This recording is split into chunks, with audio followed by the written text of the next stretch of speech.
இது மகிமை நேரம். கர்த்தரும் இரட்சகருமாய் இருக்கிற இயேசு கிறிஸ்துவின் ஈடிணைச்ச அன்பு நாமத்தினாலே மகிமை டிவி நேயர்களை அன்புடன் வாழ்த்துகிறேன். மகிமை நேர நிகழ்ச்சிக்கு உங்களை அன்புடன் வரவேற்கிறேன். தொடர்ந்து இயேசு சந்தித்த 7 வீடுகள் என்ற தலைப்பின் கீழே நாம் தியானித்து வருகிறோம். லூக்கா 8ஆம் அதிகாரம் 41-42.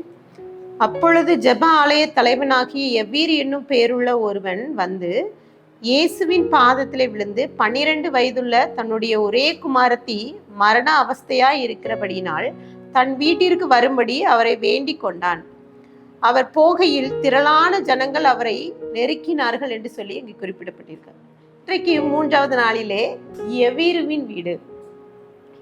இங்க எவ்வீரு தன்னுடைய வீட்டிற்கு இயேசு வர வேண்டும் என்று காத்திருந்தான். இப்பொழுது அவன் ஆண்டவராக இயேசு கிறிஸ்துவை அழைத்து கொண்டு செல்லும் போது அங்கே கூட்ட நெரிசல். அங்க ஆண்டவர் இயேசு வர முடியாத அளவுக்கு கூட்டம் நெருக்கி கொண்டு இருக்கிறது. அப்பொழுது அவள் சென்று கொண்டிருக்கிறாள். இப்ப எவ்வீருக்கு பயம், நம்ம மகள் அவள் உயிருக்கு போராடி கொண்டு இருக்கிறாள். இப்போ இந்த சூழ்நிலையில அந்த கூட்ட நெருக்கடியில ஒரு அற்புதம் நடக்குது. அங்க 12 வருடம் பெரும்பாடுள்ள ஸ்திரீ, அவள் பெரும்பாடு. அவள் இயேசு அவள் சென்று கொண்டிருக்கும் பின்பதாக போய் அவள் வஸ்திரத்தின் ஓரத்தை தொடுகிறாள். அந்த ஆண்டவர் நிற்கிறார். இங்க எவ்வீரு காத்து கொண்டு இருக்கிறார். எப்படியாவது வீட்டிற்கு நம் பிள்ளைக்கு ஒரு விடுதலை கிடைக்குமேன்னு சொல்லி காத்து கொண்டு இருக்கிறார். ஆனால் அங்க ஆண்டவராக இயேசு கிறிஸ்து நின்று விடுகிறார். எவ்வீரு வீட்டிற்கு செல்லாமல் நடுவிலே நின்று இங்கே ஒரு அற்புதம் நடந்ததை விசாரிக்கிறார். இங்க யார் என்னை தொட்டது, என் வல்லமை. இங்க ஆண்டவர் சொல்றாரு, யாரு எது இந்த கூட்டத்துல பேதுரு சொல்றாரு, யாரு தொடுவார்கள், நிறைய கூட்டத்துல அநேகர் இருக்காங்க, யாரை தொடுவது என்று சொல்லி பார்க்க முடியாதுன்னு சொல்றாரு. லூக்கா 8:4-6 இங்க குறிப்பிடப்பட்டிருக்கிறது. அதற்கு இயேசு, என்னிலிருந்து வல்லமை புறப்பட்டதை அறிந்திருக்கிறேன், ஆதலால் ஒருவன் என்னை தொட்டது உண்டு என்றார். ஆண்டவர் தெளிவா சொல்றார், என்கிட்ட இருந்து வல்லமை புறப்பட்டது. அப்போ இந்த பகுதியில பாருங்க, ஆண்டவரை தொட்ட போது அங்க வல்லமை புறப்பட்டது. அந்த ஸ்திரீ ஓடி ஆண்டவர் முன்பதாக விழுகிறார். அவளுக்கு நடந்த அற்புதத்தை சொல்றார். இந்த சூழ்நிலையில எவ்வீரு காத்து கொண்டே இருக்கிறார். இந்த காரியம் நடக்குது. எவ்வீரு வீட்டிற்கு ஆண்டவர் செல்லணும்.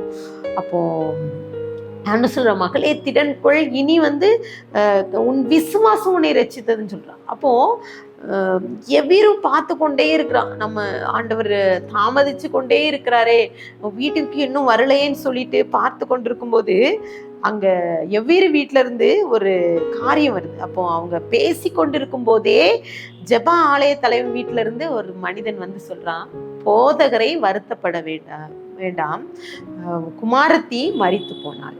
அப்போ எவ்வீருக்கு எல்லாமே முடிந்தது என்று சொல்லி அவனுடைய மைண்ட்ல பாருங்க.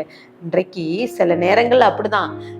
ஒரு காலகட்டத்துல நம்ம என்ன செய்வோம்னா, ஏதாவது ஒரு காரியம் நடக்கவில்லை, இப்படிப்பட்ட சூழல், இதுக்கு மேல ஒன்றும் கிடையாது, மருத்துவரை சந்திச்சிருப்போம், அவங்க ஏதாவது ஒரு காரியத்தை சொல்லியிருப்பாங்க, வியாதி இல்ல வறுமை கடன் பிரச்சனை, இதுக்கு மேல எதுவுமே செய்ய முடியாத சூழ்நிலையில நிற்கும்போது இந்த எவ்வீரு தான் நினைவுக்கு வரும்.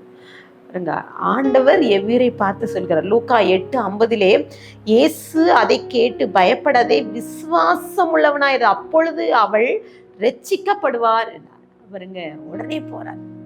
அப்போ எல்லாம் முடிஞ்சிட்டு இதுக்கு பிறகு எதுக்கு ஆண்டவர் வந்தான சில நேரம் சொன்னோம்ல, இனி அற்புதம் நடந்தான நடக்காட்டான. சில குடும்பங்கள்ல சில ஆசீர்வாத தடைகள்னால சில மனிதர்கள் பேசுவதுண்டு, ஆண்டவர்னு ஒருவர் இருக்கிறாரா, இயேசு இருக்கிறாரா, அவர் உயிரோடு இருக்கிறாரா என்று சொல்லிவிடுவோம். இதே போலதான் எவ்வீரு சொல்லியிருப்பாங்க, இந்த பெண்ணால ஏசியம் வீட்டிற்கு வர முடியாம போயிட்டு கூட நினைச்சிருக்கலாம். ஆனா அங்கே நடந்தது என்னன்னா, ஜெபாலய தலைவன் வீட்டுக்கு போறாங்க. அப்போ சந்தடி, அழுகை, புலம்பல் இருந்தது. அப்படிப்பட்டது. அப்போ துக்கம் கொண்டாடிட்டு இருக்காங்க. அப்படிப்பட்ட நிலைமையில ஆண்டவராக இயேசு கிறிஸ்து அந்த வீட்டிற்குள்ள செல்கிறார். அப்போ லூக்கா 8ஆம் அதிகாரம் 52-53 எல்லாரும் அழுது அவளை குறித்து துக்கம் கொண்டாடுகிறதை கண்டு அழாதேயுங்கள், அவள் மரித்து போகவில்லை, நித்திரையாய் இருக்கிறாள் என்றார்.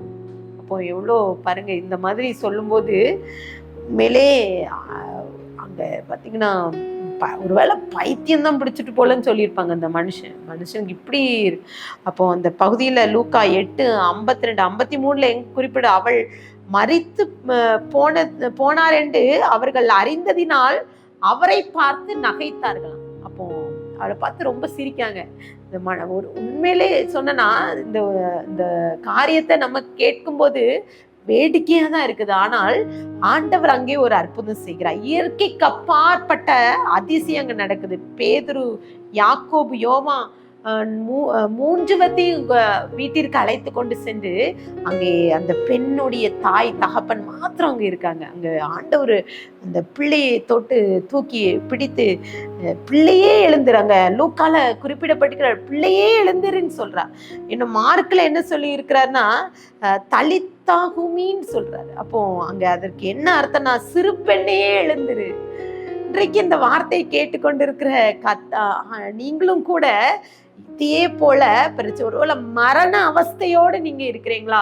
ஒருவேளை மருத்துவரால கைவிடப்பட்ட நிலைமையில இருக்கீங்க, தீராத வியாதியில இருக்கீங்களா? இப்படிப்பட்ட நிலைமையில நீங்க இருந்தா கர்த்தர் உங்க வீட்டிற்கு இன்றைக்கு வந்து அவர் இன்றைக்கு இந்த எவ்வீர் வீட்டுக்கு வந்து அந்த சிறுப்பெண்ணை அவர் விடுவித்தது போல, அந்த சிறுப்பெண்ணை தொட்டு சுகத்தை கொடுத்தது போல கர்த்தர் விடுவிப்பாருங்க.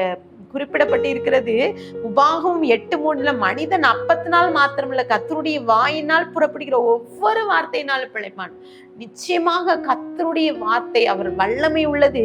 உடனே பாருங்க அந்த சிறுப்பணி எழுந்து நடந்தாள் என்று சொல்லி அங்கே குறிப்பிடப்பட்டிருக்கு. எவ்வளோ பெரிய அற்புதம்! அங்க இருந்த மனுஷங்கள்லாம் ஆச்சரியப்பட்டாங்களாம். அவ்வளோ ஆச்சரியப்பட்டு பிரமித்தார்கள். இன்றைக்கும் இந்த எவ்வீறு வீட்டிலே கர்த்தர் செய்தார்ப்பா. அவர் வீட்டிற்கு வந்து முடியாததை முடிய செய்கிற தேவன். உங்க வாழ்க்கையிலையும் கர்த்தரை இதே போல அற்புதம், தீராத வியாதி, பலவீனம், பிரச்சனை, கடன் பாரம், இதுல இருந்து விடுதலை முடியாதுன்னு சொல்லிட்டு இருக்கிற நிலைமையில நீங்க இந்த வார்த்தையை கேட்டுக்கொண்டிருந்தா கர்த்தன்றைக்கு சொல்கின்ற காரியம் என்னன்னா, நிச்சயமா கர்த்தர் விடுதலை கொடுப்பாரு. எவ்வீறு வீட்டுல அவர் சென்று அவர் பிரமிக்கத்தக்க அதிசயத்தை அவர் செய்தது போல உங்க வாழ்க்கையிலே செய்வார். கண்களை மூடி ஜெபிக்கலாம். அன்பின் பரலோக தகப்பனே, ஸ்தோத்திரிக்கிறேன். எங்களோடு பேசியிருக்கீங்க இன்றைக்கு. அப்பா நீங்க சப்பா உங்களை தொடும்போது வல்லமை புறப்படும் சொல்லிட்டு பார்த்தேன் சப்பா. நீங்க சப்பா எவ்வீரை பார்த்து பயப்படாத விசுவாசம் உள்ளவனாயிருன்னு சொன்னது போல நாங்களும் சில நேரங்கள்ல விசுவாசத்துல சோர்ந்து போய் விடுறோப்பா. இந்த வார்த்தையை கேட்டுக்கொண்டு இருக்கிற யாராவது ஒருவர் சப்பா சோர்ந்து போயிருந்தா, விசுவாசத்துல குறைவுள்ளவர்களாக இருந்தா, அன்றைக்கே சப்பா எவ்வீர் வீட்டிற்கு சென்று ஆண்டவர் நீங்க அற்புதம் செய்தது போல, அவனை பார்த்து சொன்னது போல விசுவாசம் உள்ளவனாயிருன்னு சொன்ன போல எங்களுக்குள்ள அந்த விசுவாசத்தை தாங்க. நாங்க விசுவாசத்து அற்புதத்தை பெற்றுக்கொள்ள கிருபை தாங்க. துதிகன மகிமை முக்கிய ஏறடிக்கிறோம் மீப்பர் மூலம் கேட்கிற பிதாவே, ஆமென்.